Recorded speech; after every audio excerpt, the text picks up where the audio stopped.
Bismillahirrahmanirrahim. Assalamualaikum warahmatullahi wabarakatuh. Selamat siang. Jadi ada keadaan di mana pasien yang kita operasi itu ternyata usus buntunya normal. Nah, maka apa yang harus kita lakukan? Keadaan seperti itu membutuhkan pengetahuan kita tentang diferensial diagnosa penyakit usus buntu.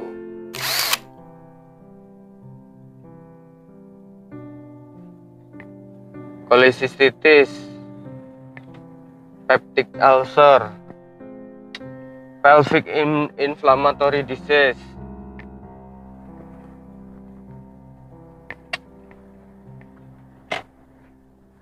ruptur dari follicle de Graaff,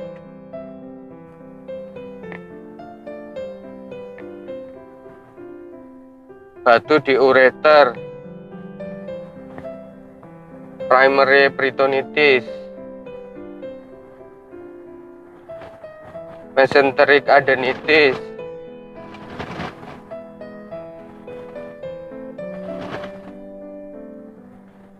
intusus sepsi, Crohn disease,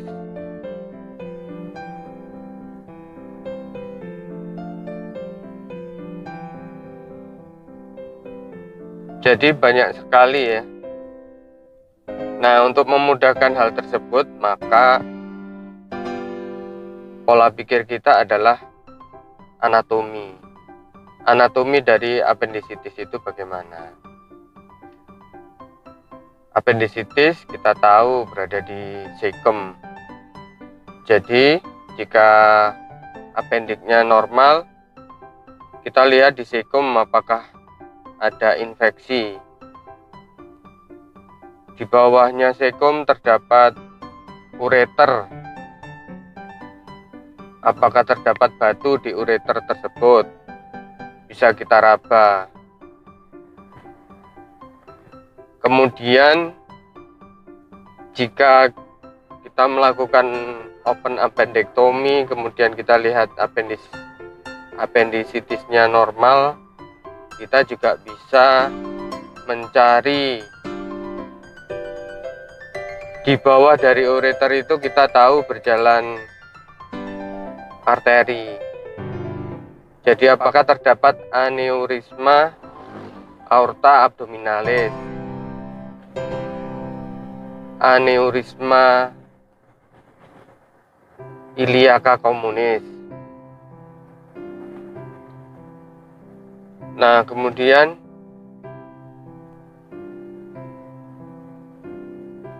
pada wanita kita lihat apakah terjadi torsio dari ovarium,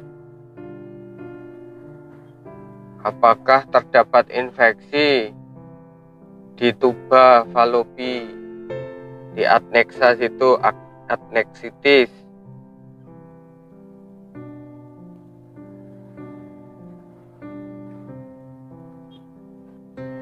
Kemudian yang tak kalah penting dan itu sering terjadi adalah kehamilan ektopik terganggu. Apakah ada bleeding dari situ? Jadi kita berpikir secara anatomis. Saya ulangi lagi ya, di sekitar appendik itu terdapat cecum. Apakah ada perforasi cecum? Di bawahnya lagi terdapat ureter, apakah terdapat batu ureter? Ya, situ kita raba. Kan kalau batu besar terasa keras.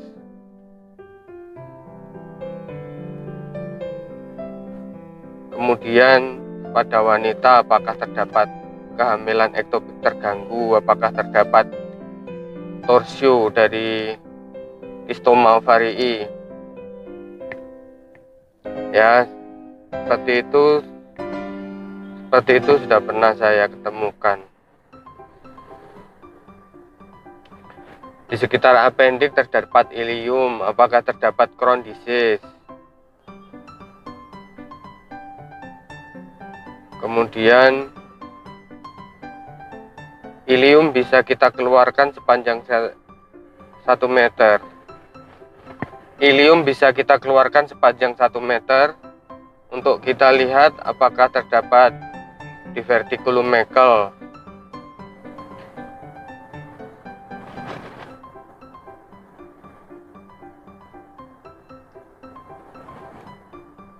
Kemudian ilium dan kolon bisa terjadi intussusepsi atau invaginasi, di mana bagian ilium masuk ke dalam cecum, bahkan bisa sampai kolon transversum.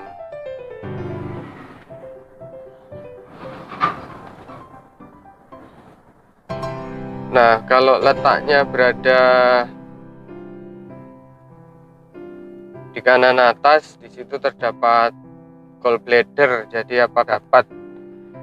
apakah terdapat cholecystitis?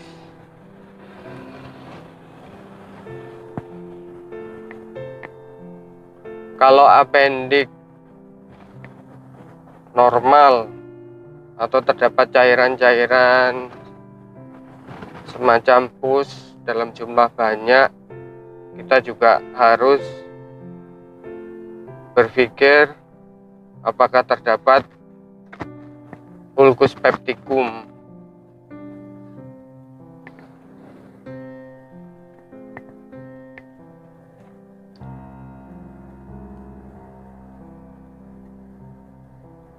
Nah, itu mungkin nanti kita akan bahas lebih lanjut. Jadi kata kuncinya adalah kita berpikir secara anatomis. Oke, kita sudah sampai. Adanya batu ureter sebelah kanan juga mengakibatkan gejala yang mirip dengan apendisitis. Manakala kita operasi kemudian apendiknya normal, maka kita harus periksa di bagian kanan bawah situ apakah terdapat batu. Tentu tipenya nyeri adalah kolik. Jadi ada episode di mana penderita tidak sakit, kemudian nyeri lagi. Begitu seterusnya antara nyeri dan tidak nyeri. Kita bisa menduga bahwa terdapat batu di ureter sebelah kanan antara lain dengan pemeriksaan urinalisis, di mana kita dapatkan pada sedimentasi eritrosit, didapatkan sedimen eritrosit yang meningkat 10 sampai dengan banyak per lapang pandang. Yang kedua adalah gastroenteritis. Gastroenteritis lebih ke arah sering mencret-mencret, mual, muntah, mencret-mencret. Itu gejalanya yang lebih dominan daripada nyeri di perut kanan bawah. Nah, kemudian intestin yang mengalami typhoid fever dan typhoid fever yang telah mengalami ruptur, maka akan memberikan gejala seperti peritonitis, yaitu nyeri seluruh bagian perut. Yang ketiga adalah diverticulum Meckel. Diverticulum Meckel bisa kita periksa 1 meter dari iliocecal junction apakah terdapat bentukan divertical Meckel. Nyerinya tajam dan biasanya sering kumat-kumatan.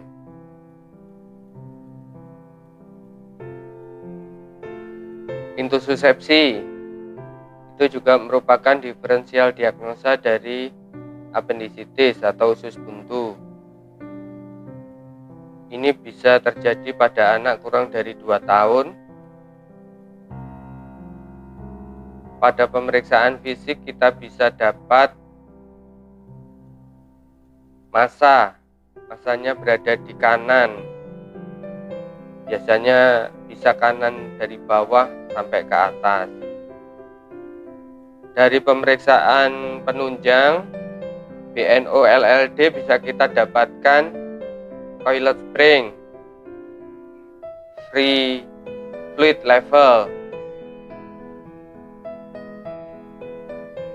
kemudian crown disease. Crown disease banyak diderita remaja atau dewasa. Tentu sering kumat-kumatan nyerinya. Berbeda dengan appendicitis yang dari semula sehat kemudian tiba-tiba sakit mendadak.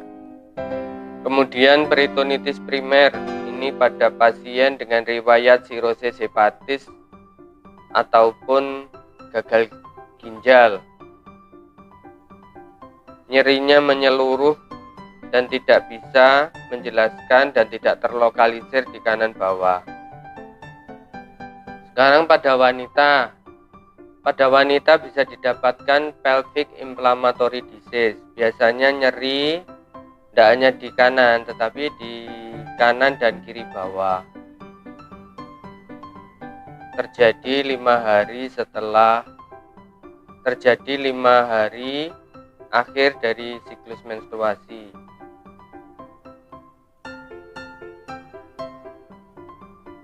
Didapatkan riwayat discharge purulen dari vagina. Pemeriksaan penunjangnya adalah dengan swab pada vagina, didapatkan chlamydia trachomatis atau bakteri-bakteri penyebab inflammatory disease yang lain. Pada wanita juga bisa didiferensial diagnosa, yaitu dengan adanya ruptur follicle de Graaff, biasanya pada siklus menstruasi di pertengahan.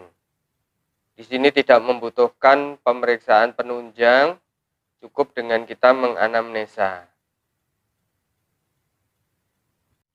Pada wanita yang terbanyak terdapat kehamilan ektopik terganggu. Biasanya ini pada wanita yang mengandung dari hasil planotesnya positif. Karena ini adalah perdarahan, maka didapatkan anemia. Kemudian nyeri pada kanan, jika itu kehamilan ektopiknya berada di kanan. Dari hasil USG tentu didapatkan adanya cairan. Kemudian yang terakhir adalah terdapat torsio ovarium bagian kanan. Ini tentu nyerinya sebelah kanan. Kemudian terdapat massa di sebelah kanan. Dari hasil USG dibuktikan bahwa suplai darah ke bagian ovarium berkurang atau tidak ada sama sekali, dan didapatkan massa di situ. Jadi didapatkan massa di ovarium atau didapatkan massa di kanan bawah, disertai tidak terdapatnya suplai aliran darah, itu bisa dibuktikan dengan USG Doppler. Demikian apa yang bisa saya sampaikan, semoga bermanfaat. Jika itu berguna bagi kalian, maka jangan lupa like, share, dan subscribe. Dan kita berjumpa di video saya yang lain. Assalamualaikum.